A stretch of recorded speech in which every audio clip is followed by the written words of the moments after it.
হাই, আজি ঘৰৰ পৰা ভিডিঅ'টো আৰম্ভ কৰিছোঁ। ঘৰ মানে মাৰ ঘৰ। ৰাতি মাহঁতৰ ঘৰলৈ গ'লোঁ। হ'ল যোৱা 2 দিন।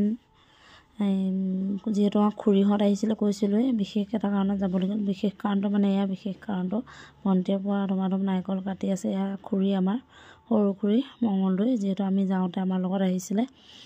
এয়া খুৰীয়ে ধুনীয়াকৈ নাৰিকল সানি থৈছে। আমি যোনখিনি ৰুকি থোৱা আছিলে সেইখিনি, এইপিনে আকৌ গুৰ পগাই আছোঁ মই।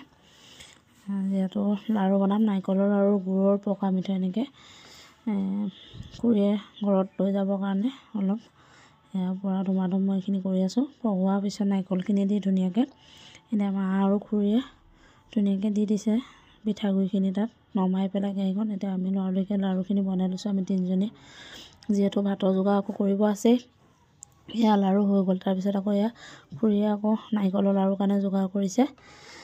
নাৰিকলৰ লাড়ুখিনি খুৰীয়ে আৰু মায়ে বনালে, মই 2টামান বনালোঁ, বাকী ইমান নবনালোঁ। বাকী মই যিহেতু মাংস বনাব লাগিব, এয়া মই এইপিনে মাংস বনাই আছোঁ।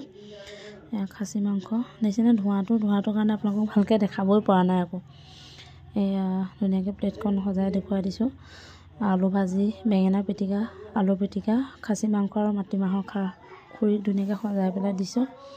আৰু আপোনালোকে ভিডিঅ'টো শেষলৈকে চোৱাৰ বাবে সকলোকে ধন্যবাদ। আগুৱাই নিব